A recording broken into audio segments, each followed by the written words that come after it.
शरीर की अपनी याददाश्त होती है जिसमें आपके अतीत की जानकारी होती है।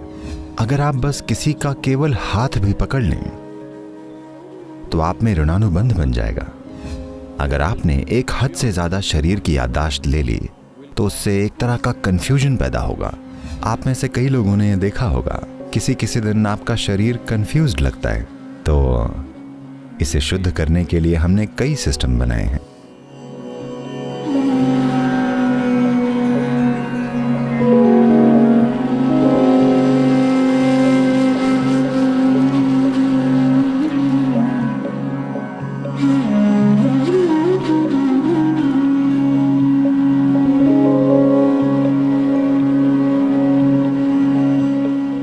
तो हम बात कर रहे थे उसकी जिसे ऋणानुबंध कहा जाता है, यानी कि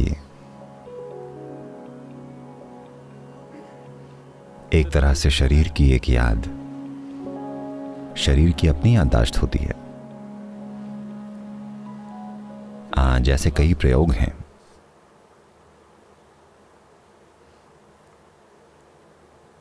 जिनसे इनमें से कुछ बातें एक हद तक सिद्ध की जा सकती हैं।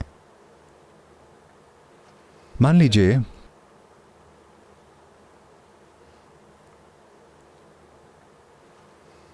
आपके पिता, देखिए मैं बस उनसे ऐसी बातें कह रहा हूं क्योंकि मुझे लगा आप बुरा नहीं मानेंगे।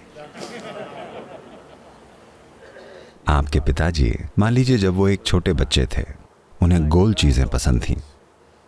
वो गोल कंकड़ से खेलते थे, हर तरह की गोल चीजों से। मान लीजिए उनको लेकर उनमें एक तरह का जुड़ाव पैदा हो गया। आप बड़े होकर बेवजह बिना जाने आपको गोल चीजें पसंद आने लगेंगी।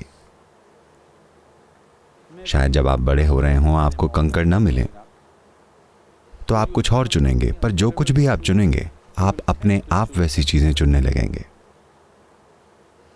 ये बातें बिना किसी शक के साबित हो चुकी हैं कि ऐसे दोहराव होते हैं।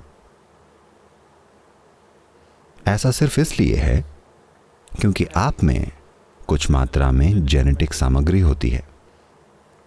ऋणानुबंध यानी कि वो शारीरिक याददाश्त जो आपके शरीर में मौजूद है।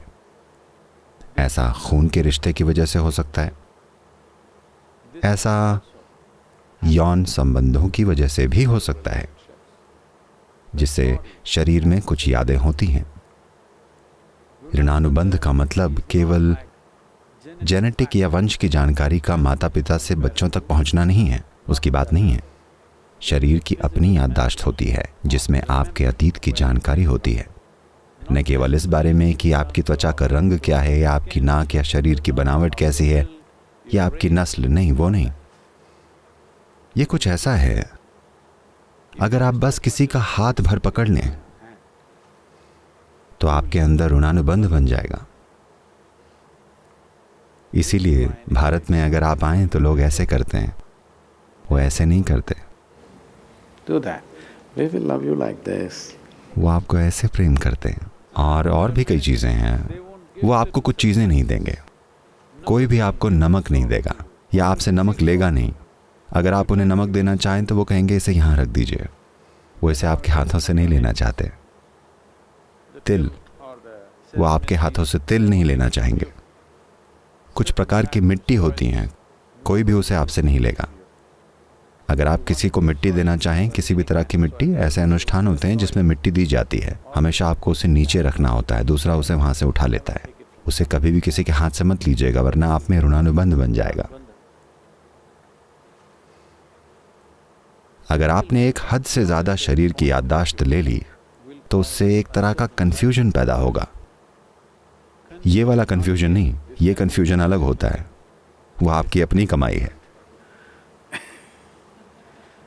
But physical confusion, if the body is confused, it can't come to ease. शारीरिक कंफ्यूजन, अगर शरीर भ्रम में है तो इसे आराम नहीं मिल पाता। आप में से कई लोगों ने ये देखा होगा, किसी किसी दिन जब शरीर कंफ्यूज्ड होता है, आपने देखा है, आप कहीं भी बैठे, ये बस दूसरे दिन आप बैठे हैं और तो इसे शुद्ध करने के लिए हमने कई तरह के सिस्टम बनाए हैं। एक होता है अग्नि स्नान, वायु स्नान, वाकई, और हाँ, हर रोज जल स्नान। जब जानते हैं, जब मैं अपने A period of time when I was into lot of sadhana, I would have somewhere between 5 to 7 showers a day. एक समय था जब मैं बहुत साधना करता था, मैं एक दिन में 5 से 7 बार नहाता था, क्योंकि आपका सिस्टम इतना संवेदनशील बन जाता है कि आप अगर आप इस कुशन पर बैठे हैं तो अब आप जागरूक हैं कि ये कुशन आपके साथ क्या कर रहा है, तो आप नहा लेना चाहेंगे, कम से कम शरीर को पानी से गुजार कर। दिन में 5 से 7 बार रोजाना। This is not ये like ऐसा नहीं है कि मैंने गिन कर रखा है कि मुझे 5 से 7 बार नहाना है, जब भी इसकी जरूरत पड़ी। ज्यादातर योगी दिन में 2 बार नहाते हैं, कम से कम। आमतौर पर वो नदी में डुबकी लगाते हैं, कम से कम 1 बार आप बहते पानी में डुबकी लगाते हैं ताकि आप धुलकर साफ हो जाएं। जो लोग साधना कर रहे हैं, यहां तक कि आज भी आश्रम में किसी भी ब्रह्मचारी को एक ही जगह पर कपड़े नहीं धोने दिए जाते, हर कोई अपने कपड़े अलग अलग धोता है। इसलिए हम एक वॉशिंग मशीन नहीं लगा सकते कि सबके कपड़े एक साथ उसमें डाल दिए जाएं और धो लें, वो काफ़ी आसान होता। लेकिन हम ऐसा नहीं करेंगे क्योंकि वो सब के सब साधना कर रहे हैं, and everyone has their own specific characteristics. और हर किसी के अपने विशेष गुण हैं। हम नहीं चाहते कि वो सब खिचड़ी बन जाएं, क्योंकि वो कारगर नहीं होगा। अगर हमें उन्हें मिलाना भी पड़ गया तो हमको हर धुलाई के दौरान उन पर मिट्टी चढ़ानी पड़ेगी। शायद आपको ये ना पता हो, सारे सन्यासी, सारे के सारे साधु और सन्यासी हमेशा बहुत बारीक की हुई छानी हुई मिट्टी से, लाल मिट्टी से अपने कपड़ों को रंगते हैं।